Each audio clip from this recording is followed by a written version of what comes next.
Welcome to World's Finest, the weekly DC Comics review.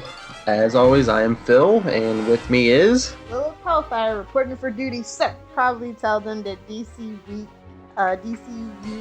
3 was full of number one. It was a mixed bag. Except for two books, neither of which I got. I think everything else was a number one this week. It was, Secret 6, number 3, and Wonder Woman, number 41, and Sinestro, number 12. Alright, you want to start with Black Canary?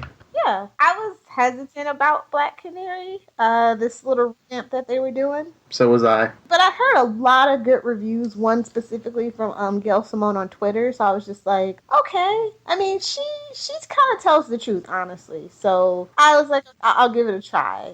Like, I was tentative about the band thing, but I actually kind of like it. Yeah, I wasn't sure about the band, and I wasn't sure if I was going to like the art, but I was pleasantly surprised. It's kind of like Jim meets Grayson, right? Jim and the Holograms meets Grayson. Yeah, and I mean, it's not like she went out and like, oh, I want to start a band. It's more like, she's like, I need money because in Batgirl, like, she was storing all her stuff with Barbara, and I guess, I don't know, Barbara had some kind of accident, and like most of her stuff burned to the ground. I mean, it's an unexpected twist, and I thought they were kind of doing this for the Teen Girl demo, but it doesn't feel that way to me.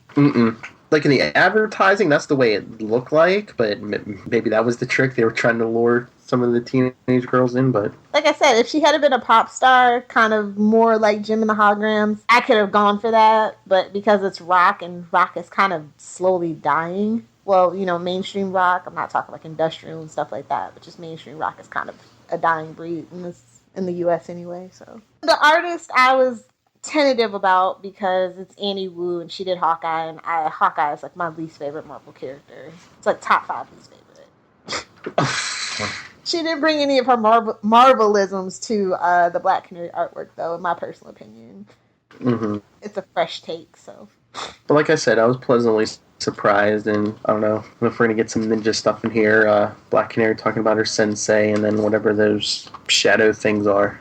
Do you like the side characters? I think so. From what the little bit we saw, yeah, I like the side characters. The only thing I didn't like was, I guess Black Canary's never been part of the Justice League. She was like, I went on one mission with those guys. See, this is what I mean, though. It's, like, really weird that Black Canary has all this history, and they're just, like, erasing it, but we're not starting from, like, the actual beginning of her journey. Yeah, well, that's the whole thing that bugs me with the New 52. It's just, like, like my favorite character, Dick Grayson, it's like, they want to keep the Bat book somewhat the same as it was pre-New 52, but, like, they had to erase a bunch of his history. I don't think he was ever on a Titans team, and I don't think anyone still knows if he was with Starfire or not. It just. What did you give this? I gave it a 3.5, 3.5. I gave it a 4. I really like this. Unless something drastically changes in the next 4 issues, this is definitely staying on my pull list. Yeah, I feel the same. Unless the story or whatever takes the nosedive suddenly, I think I'm going to keep this. You want to do Doom next? I didn't read it, so. Did you even know this was like coming up? Because this actually caught me by surprise. I don't know how this slipped through the cracks on me. I saw the advertising for it and stuff, and I wasn't sure because I was just like, I don't know. I don't think I really understood are they going for? Are they going to try to make this character a hero or not? Is this? It struck me today. I'm like, is this DC's attempt to like make themselves a Hulk? Kind of, sort of, but a little more complex and with a little more depth is what I felt like. I definitely got a Hulky vibe. I don't know. This is definitely a diversity attempt, as is the next one that we talk about, Dr. Fate.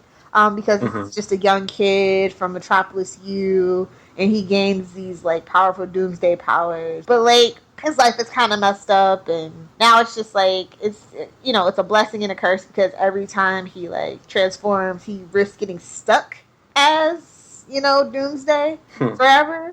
So, like, I guess this whole journey is, like, figuring out how far he can go before he's, like, turns into Doomsday. And hopefully, like, I think that would be interesting if they keep this as, like, a main title. I'm not sure if this is gonna, like, be an ongoing title, like, past the first year or whatever. But I think it would be interesting if he actually does turn into Doomsday and, like, we basically watch the birth of a villain, a rebirth of a villain.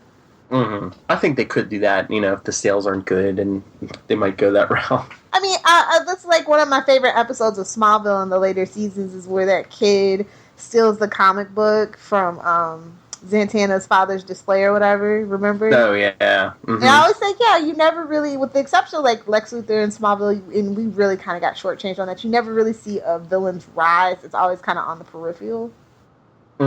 I thought it was an interesting concept, and I'm interested to see where it goes. I'll give this one 6 issues. It's Scott Lobdell, so it can either be really brilliant or he got really bored really fast. You know that's kind of... He's got so many other things in the air that I'm just like, I don't know.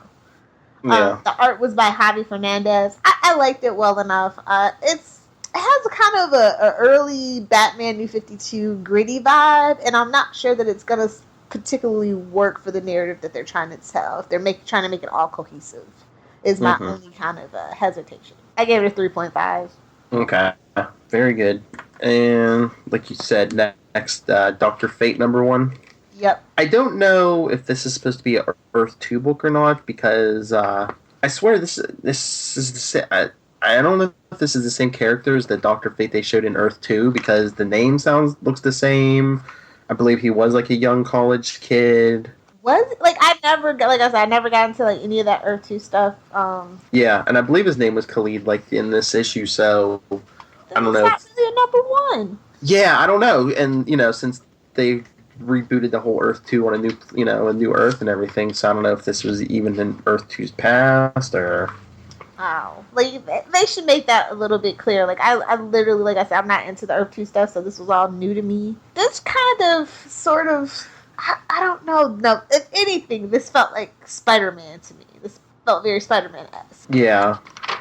And that's not a good thing for DC. That's not a good look. Yeah, no. And I don't know. I hope in later issues they give him, like, a real costume. I don't want him, like, the whole sweatshirt thing with the, No casual Dr. Fate! He's a doctor, damn it!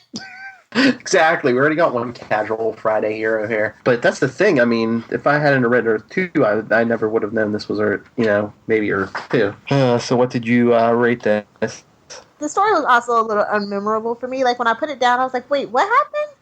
So, this gets a 3. Okay, I gave it a 3.5. I'm hopeful. I'm going to wait for the trades, though. This is not going to be on my pull list. I'm going to wait for, Volume 1 and then catch up that way. Mm-hmm. See, next up, Harley, Quinn, and Power Girl #1. I didn't get this one either. Well, this is a miniseries. It's 1 of 6, and it's the weirdest basis for a miniseries in quite a long time. It's based on a gutter panel, 3 and 4, page 20 of Harley Quinn #12. And so it's like billed as this cosmic adventure, and it's all about Harley and Power Girl being stranded in a forgotten dimension on the home world of Vartox. Mm-hmm. I feel like this is not for me. It's not my cup of tea. And it's weird because, Amanda Connor is writing it, and she, of course, has Stephanie Rocks with her, so it seems like it's gonna be, fun, super fun, sexy time, and I'm just not here for that. Like, is that all you can do with your female characters at this point, really? That's all you have to offer me? That's not diversity, I'm sorry. Well, that's what I was afraid of, after Power Girl was in the regular Harley Quinn series for a couple issues. I'm like, is this miniseries just going to be one big boob joke for 6 issues? And that's what it looks like. Yeah, literally they say the first thing to go will be their dignity. I'm not... In the freaking little information blurb, I'm like, nope. I tried to give them the benefit of the doubt. I bought the #1. Not interested.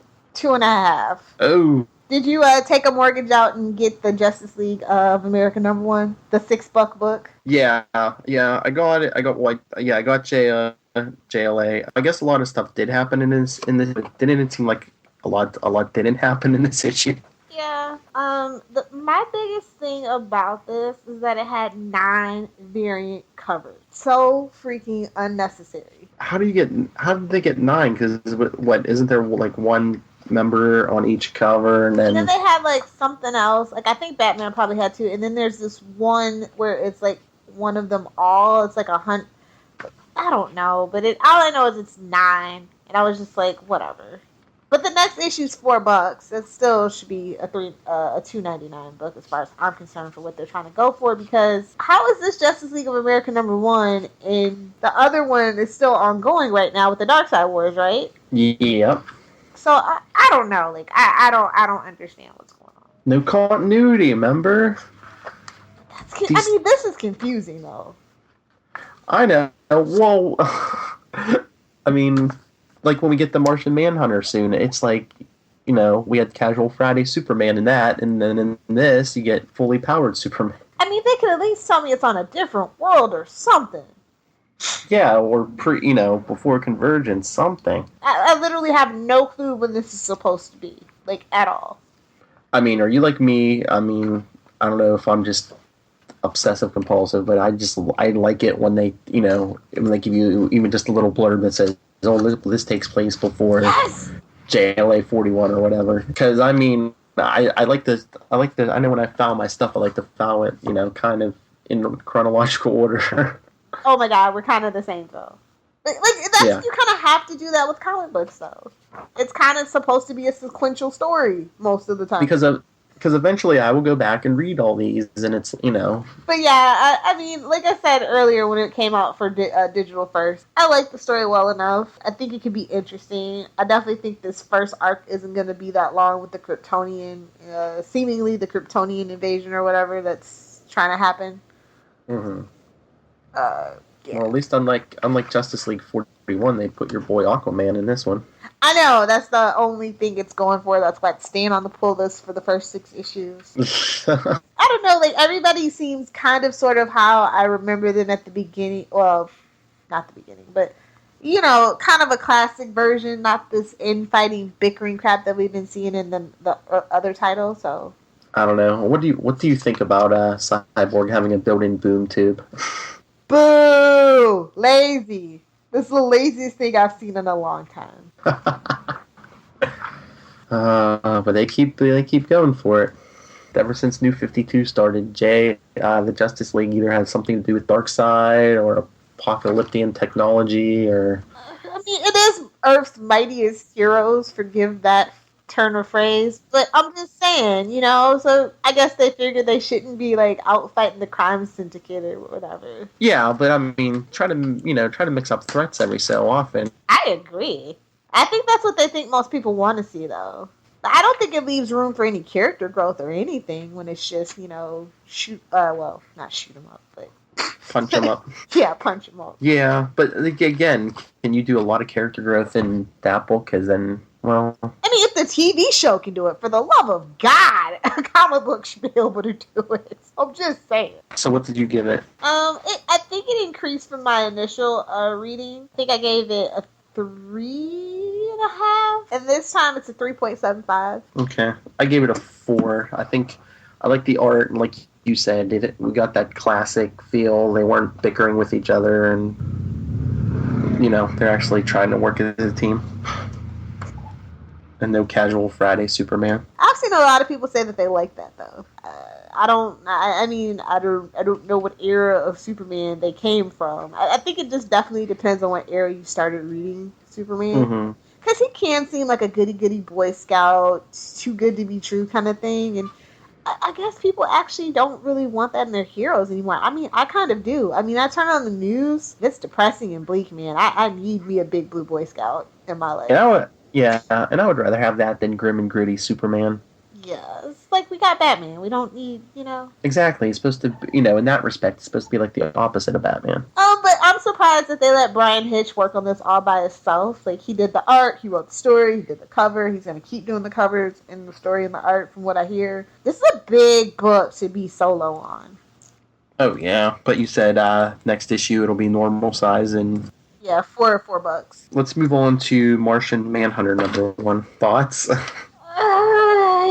I was excited for this title, but the #1 kind of left me scratching my head right now. Like, what's going on? Yeah, I know a lot of people probably aren't even that familiar with Martian Manhunter. It's like they just dived right in. Like, wait, hey, excuse you. Yeah, even I'm, familiar with them from the Justice League. Yeah, but they really kind of watered it down And he's so much more interesting and complex than that. Yeah. You know, he is basically the other Superman. So, I mean, in a lot of respects. So, it's just like, I don't know. I just feel like they haven't really built him up, like, to hook people in this first issue. Well, I said I'm a little familiar with Martian Manhunter, and I was like, are these supposed to be the White Martians? Is this the White Martians behind whatever's going on here? You'd assume so, but I hope it would be a twist. Yeah. I'm gonna give it 4 more issues to see what this arc shapes up to be. But if it's nothing surprising or new, it's definitely gonna come off the. Yeah, I'm gonna give it a chance. I don't know. I gave it 3.5. I gave it a straight. The art was a little bland for me. I don't have a problem with the art. I was just trying to figure out what was going on. I think maybe it's supposed to be a mystery, but he just isn't used to writing mystery style. So. All right. Well, I'm gonna jump into one you didn't get. Robin, Son of Batman, #1. I don't know. It wasn't your typical Damian. He was well, there were some like gratuitous fight scenes, but he actually had a hallucination of seeing Dick Grayson and Bruce Wayne, and them like dragging him down into the grave and stuff because he believes they're both dead. And then there's something about a year of blood, and Damian says he has to atone for whatever the year of blood was. So we actually got somewhat of a deep Damian in this issue. Look at Phil trying to pull me into his sick, sad world. Yeah, I was going to say, you should go download issue 1 tonight. I mean, I'm not saying it's going to completely convert you to Team Damian, but I will check it out. I think it's one of the better Damian stories. It isn't just him being okay. It's not him being just a petulant brat, but I gave it a 4. Oh, okay. I will give it a chance. 2 other ones you had on the list. I didn't read either one, but you want to go in the Superman Wonder Woman 18? Oh, you don't want to get the next part of the epic storyline of Truth? Aren't you going to be lost and confused? Well, the part 1 comes out next week. Maybe. I'm already lost and confused. Part 1 comes out next week. I picked it up just to see, and it was just like, I've never been a fan of this relationship. It's just not believable. It's so stifled and stale, and I don't really understand the point of this. Never really did when they decided to do it, so it's just like, and like I literally don't know what's going on with Truth, so that's probably why maybe I liked it a little better than the other issues that I've picked up before. Well, you're in with everyone else because a lot of us don't know what's going on with Truth. I don't know. It was something new and interesting, a little more tension in their relationship than what it's been, so I kind of like that. They kind of are dichotomically opposed. Like, they're just their philosophies, especially now with Wonder Woman's new situation. So, I don't know. It kind of showed up more. Still a pretty average story, though. It was a 3 for me. The art was great, which is what probably saved it for me. Speaking of Wonder Woman, how was Wonder Woman 41? It's brutal. We're starting this brand new direction with, well, not direction, but it's a quote-unquote, brand new villain. He's not new to us, but he's new to the Amazons, and I'm just like, whatever. Donna Troy, I don't like this storyline. It's stupid. But I think this is all about Darkseid. Like, again, she's getting kind of sidelined by whatever they're doing with Divergence in the Darkseid Wars or whatever. And I don't like that. That's not what Wonder Woman is for me personally. Like, you just can't sideline her in her own story, and it kind of just starting to really irk my nerves. It's still better than most of the other stuff that was out for DC that wasn't a #1. But a 3 on a Wonder Woman title is really low in my opinion for me. I don't think I've done that since like issue 5 or something. So this is worse than New 52 then? For me personally, I don't like the direction that they're taking with Wonder Woman. It feels like something is going on behind the scenes, and I don't like it.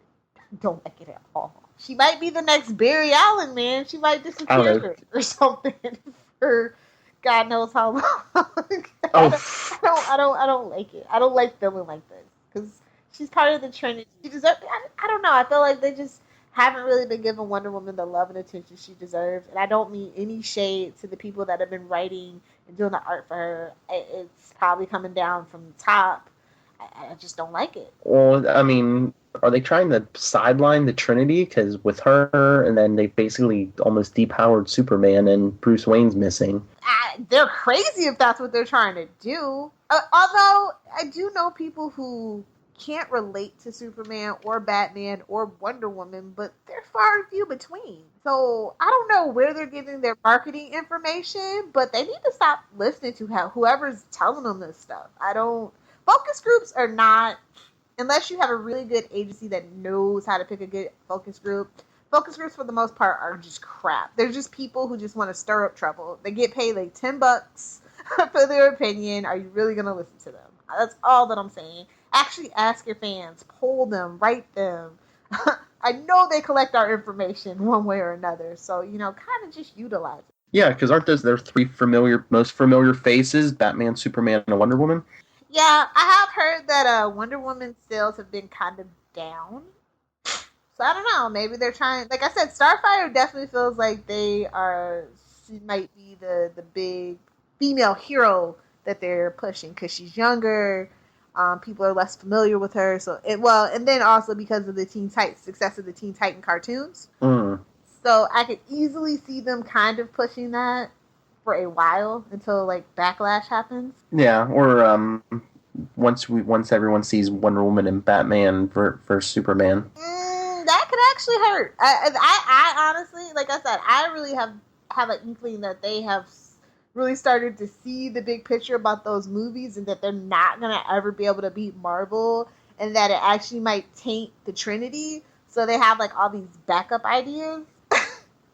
Honest to goodness, like it is just, it's looking brutal. I've heard some stuff, so I was just like, no, easily, because I know, like, Superman Returns with Brandon Roth. Oh my God, I was so infuriated that I know honestly, I was really mad about it, and I was like, damn it, we're supposed to be world building. The third one was supposed to be it was just this whole plan, and it blew up because they had to reboot the Superman thing, and that's when I kind of started getting frustrated with DC and stopped buying as much. And this could easily be as big a mistake as Superman Returns. Oh. I think they're trying to do too much too fast and playing catch up, and they're slowly starting to realize it. But it's too late. Things are in motion. Yeah. If you cancel a movie, that looks even worse.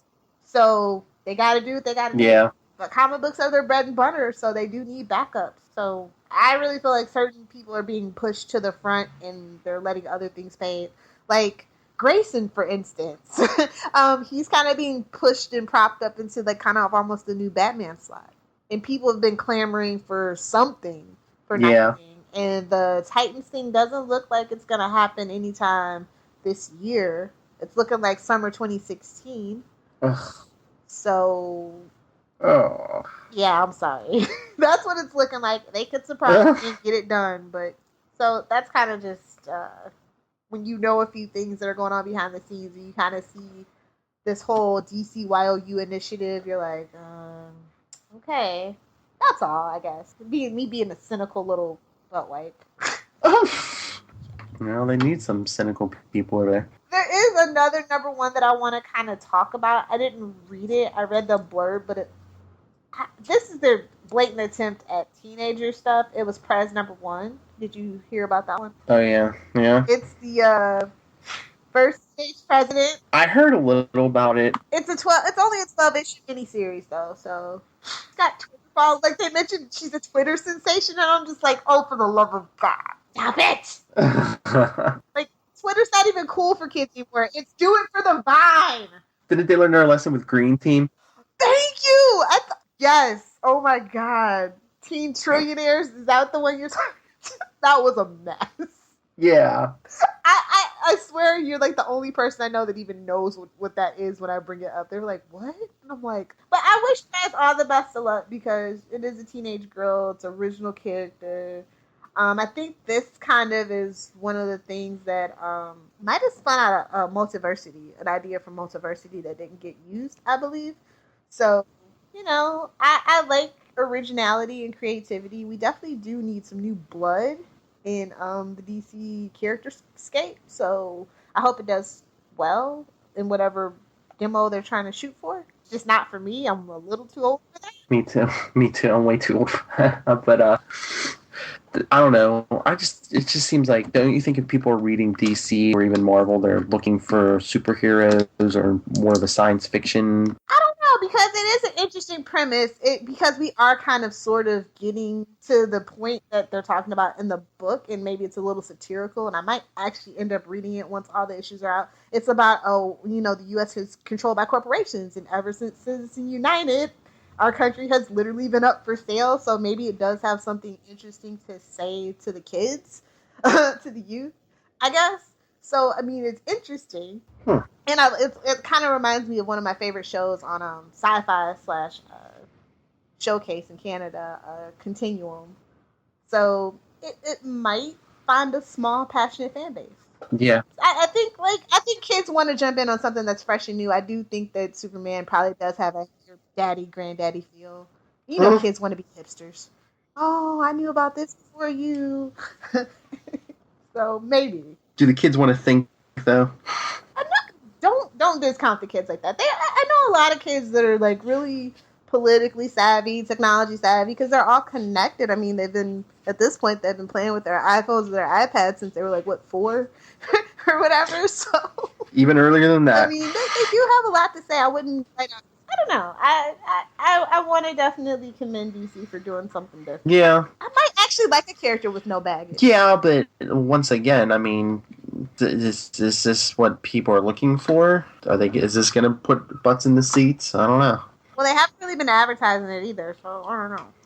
Yeah, exactly. Like I saw. I think I saw. I don't know if it was on DC's website. There's only one place I saw it, and I haven't seen any mention of it anywhere else. All right, then. Shameless plugs and self-promotion. You want to go first, ma'am? You guys can find me on Twitter talking DC Comics. Every now and then I have a few Marvel gems to share at Lilith Hellfire. You can find me on Tumblr. It's lilithhellfire.tumblr.com. And, of course, please be sure to check out my blog, littlepopculturevulture.blogspot.com, a safe haven for comic book geeks and pop culture junkies. All right, and you can get a hold of me. You can email me at nightwingpdp@gmail.com. On Twitter, I'm at nightwingpdp. You can get a hold of us on Facebook, facebook.com/world's finest podcast. My other DC stuff, Before the Bat, the Gotham podcast, the Flash Arrow Power Hour podcast, and if you want you want to know the big Marvel picture, don't go to Lilith, go to me. I have a Marvel review show, the All New Marvel Roundup, and I also do Super Connectivity, both with Charlie Esser, where Super Connectivity is just where we talk anything Marvel, the movies, Agents of S.H.I.E.L.D., comics, whatever basically floats into Charlie's head. All right. Well, I guess that's it.